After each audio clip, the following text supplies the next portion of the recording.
வணக்கம். நான் டாக்டர் ஜோதிலட்சுமி, குழந்தை நல மருத்துவர், பிஎஸ்ஜி மருத்துவமனை, கோவை.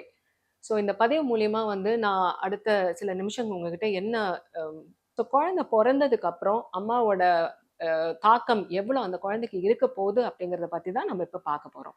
ஃபர்ஸ்ட் நீங்க எடுத்துட்டீங்கன்னா, நான் இத 3 விதமா பிரிச்சுக்கிறேன். ஒண்ணு அந்த குழந்தை 1 வயசுக்கு கீழ இருக்கிறப்ப, அம்மாவோட சந்தோஷம், அம்மாவோட மனநல குழந்தைக்கு எவ்வளோ முக்கியங்கிறது.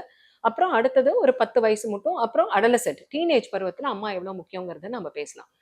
ஃபர்ஸ்ட்டு 6 மாசத்துக்கு பார்த்தீங்கன்னா, தாய்ப்பால்ங்கிறது உலகத்தில குழந்தைக்கு இன்றியமையாத ஒரு உணவு. அந்த டைம்ல அம்மா சந்தோஷமா, ரிலாக்ஸ்டா, ஒரு மனம் மற்றும் உடல் நலத்தோட இருந்தா தான் பால் நல்லபடியா சுரக்கும். இன்னைக்கு இருக்கிற காலகட்டத்தில நாங்க ரெகுலரா டெய்லி நாங்க ஓபில பார்க்குற பொண்ணுங்க பார்த்தீங்கன்னா, ரொம்ப ஸ்ட்ரெஸ்டா வர்றாங்க. மேம் எனக்கு அது இல்ல, எனக்கு டென்ஷனா இருக்கு. எங்க வீட்ல எல்லாரும் எனக்கு பால் இல்ல. ஏகப்பட்ட டென்ஷன்ல அந்த பொண்ணுங்க வரப்ப 2வது வொர்க்கு. நாங்க ஒரு குறிப்பிட்ட அளவு தான் லீவ் கிடைக்குது. அதுக்கப்புறம் அவங்க திரும்ப லீவ் போகணும். அப்படி இருக்கிற சூழ்நிலையத்துல ரிலாக்சேஷன் இல்லாம, ஸ்ட்ரெஸ்ஃபுல்லா இருக்கிற ஒரு அம்மானால கொஞ்சம் கஷ்டம். குழந்தைக்கு ஃபீட் பண்றதும் கஷ்டம். அந்த குழந்தைய வளர்க்கறதும் கொஞ்சம் கஷ்டம். ஃபர்ஸ்ட்டு இது மூலியமா நான் என்ன சொல்லிக்க விரும்புனா, யங் மதர்ஸ் உங்களுக்கு குழந்தை பொறக்குதுங்களா, ஃபர்ஸ்ட்டு என்ஜாய் த மொமெண்ட். அது கடவுள் குடுத்திருக்க ஒரு வரம் உங்களுக்கு. அந்த வரத்த நீங்க நல்லபடியா ஹேப்பியா என்ஜாய் பண்ணணும். உங்க மனசு கொஞ்சம் ரிலாக்ஸ்டா இருக்கணும். ரிலாக்ஸ்டா இருந்தா தான் உடல் ரீதியாவும், மன ரீதியாவும் நீங்க அந்த குழந்தைய வளர்த்துறதுக்கான அடித்தளத்த போட முடியும். பிரஸ்ட் செக்ரீஷன்ஸ், மில்க் செக்ரீஷன் ஜாஸ்தி ஆகணும். நீங்க ஹேப்பியா ஃபீட் பண்ணணும் அப்டின்னா, ஃபர்ஸ்ட்டு நீங்க எமோஷனலா ஒரு ஹேப்பி ஸ்டேட்டுக்கு நீங்க வர வேண்டியது இருக்கும். அடுத்தது இந்த குழந்தை வளர்றப்ப பார்த்தீங்கன்னா, நெறைய சேலஞ்சஸ் இருக்கும் அம்மாக்கு. 1 நான் என்ன பண்ண போறேன்? என் குழந்தை நார்மலா இருக்கா?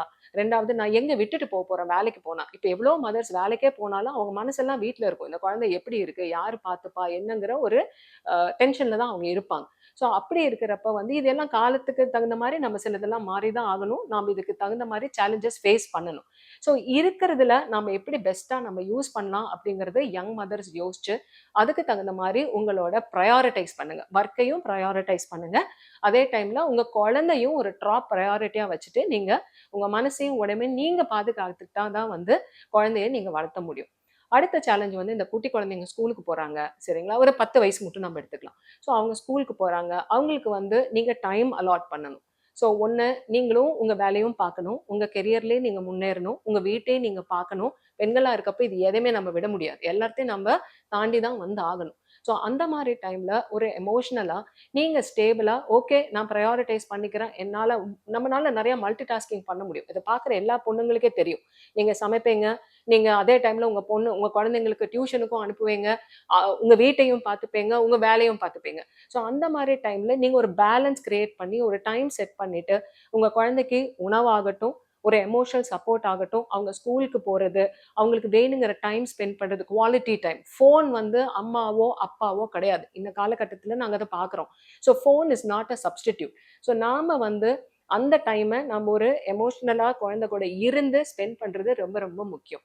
இதையெல்லாம் தாண்டி அடுத்த கட்டத்துக்கு வரப்ப டீனேஜ் நெறையா அ மதர்ஸ் அவங்களும் அந்த டைம்ல ஒரு நெறையா பிரச்சனைகள தாண்டி வர்ற ஒரு காலகட்டம். நம்ம குழந்தை டீனேஜ்க்கு வரப்ப நம்மளும் ஒரு ஒரு ஒரு லெவலுக்கு வந்திருப்போம். வயசாலும், உடல் ரீதியாவும், மன ரீதியாவும் நம்ம ஒரு ஸ்டேட்டஸ்க்கு வந்திருப்போம். அப்படி இருக்கிறப்ப டீனேஜ் குழந்தைங்க அவங்கள சொல்லி தப்பில்ல. அவங்களும் நெறையா மாறுறாங்க. அவங்களுக்கும் ஹார்மோனல் சேஞ்சஸ் இருக்கு. சோசியல் மீடியால அவங்களுக்கும் ஏகப்பட்ட பிரஷர் இருக்கு. ஒரு அம்மா ஸ்ட்ராங்கா, எமோஷனலா குழந்தைக்கு சப்போர்ட் அந்த டைம்ல ரொம்ப ரொம்ப முக்கியம். அப்ப நம்ம நம்மளையும் பார்த்துக்கணும். நம்மளோட பிரச்சனைகளையும் சமாளிச்சுட்டு, குழந்தைய சமாளிக்கிற அளவுக்கு நம்ம மனோதிடத்தோட இருந்தா தான் குழந்தையும் நாம கரெக்ட்டான ஒரு வழியில கொண்டு போய் சேர்க்க முடியும். ஃபைனலா நான் ஒரு 3 விஷயம் தான் சொல்லப் போறேன். 1 என்னதான் நான் இங்க அம்மா, அம்மான்னு சொன்னா கூட, அந்த அம்மாவோட ஹேப்பினஸ்க்கு காரணம் அம்மா மாத்திரம் இல்ல. சுத்தி இருக்கிறவங்களும் ரொம்ப முக்கியம். குடும்பம். அம்மாங்கிறது அப்பா, குடும்பத்தார்கள், அவங்க வேலையில இருக்கிற எல்லா இடத்துலயுமே நெறைய சேலஞ்சஸ் ஃபேஸ் பண்றோம். அது எல்லாம் தாண்டி ஒரு ஒரு ஒரு பெண்ணால தான் ஸ்ட்ராங்கான ஒரு குழந்தைய கொண்டு வர முடியும். நம்ம மனசு ஸ்ட்ராங்கா இருந்தா தான், நம்ம குழந்தையோட மனச நம்ம ஸ்ட்ராங்கா கொண்டு வர முடியும். கரெக்ட்டான வழியில நாம அவங்கள வழிநடத்த முடியும். 2வது இதுக்கு அம்மாங்கிறத தாண்டி குடும்பமும் அந்த பெண்ணுக்கு சப்போர்ட் பண்ணணுங்கிறது இன்றியமையாத ஒன்றாகும். அடுத்த விஷயம் நான் என்ன விதைய போடுறேன்? என் குழந்தைய நான் எப்படி வளர்க்குறேன் அப்படிங்கிறது தான் வந்து நாளைக்கு என் குழந்தை எப்படி பெரியவனாயி பெரியவளாயோ அவ குழந்தைய வளர்த்த போறா. இந்த நாட்டுக்கு என்ன பண்ண போறாங்கிறது வந்து அதுக்கான அடித்தளம். அதுல நெறைய இருக்கு. அது வந்து நம்மளோட வளர்ப்பு மாத்திரம் இல்ல. அவங்களோட எக்ஸ்போஷர், அவங்களோட எக்ஸ்பீரியன்ஸஸ் எல்லாமே இருந்தா கூட அடித்தளம் நம்ம போட்டது. ஸோ அதுல வந்து இந்த பெண்கள் வந்து இன்னைக்கே இருந்து என்னோட மனநலம் நல்லா இருந்தா தான், என்னோட உடம்பு நலம் நல்லா இருந்தா தான் நான் என் குழந்தைய ஸ்ட்ராங்கா வளர்க்க முடியுங்கிறத வந்து டெஃபினட்டா புரிஞ்சுக்கணும். 3வது எல்லார்த்தையும் நீங்க வளர்க்குறீங்க, எல்லார்த்தையும் பார்க்குறீங்கன்னாலும் நீங்க உங்களையும் கவனிங்க. பெண்கள் வந்து அவங்களையும் கவனிச்சு, அவங்களோட மனத்துல ஒரு ஹாப்பினஸ், ஒரு ரிலாக்ஸ் ஸ்டேட், அவங்களுக்கு ஒரு ஹாபி, அவங்களுக்கு எல்லாத்தையும் மீறி, அவங்க வேலை, அவங்க குடும்பம் எல்லாத்தையும் மீறி, தனக்குன்னு ஒரு சின்ன ஸ்பேஸ உருவாக்கிட்டா தான் வந்து, நமக்கு இருக்கிற ஒரு மனச தான் வந்து மித்தவங்களுக்கு பாஸ் பண்ண முடியும் அப்படிங்கிறது தான் வந்து, இந்த சின்ன காணொளி மூலியமாக நான் சொல்ற கருத்து. Thank you.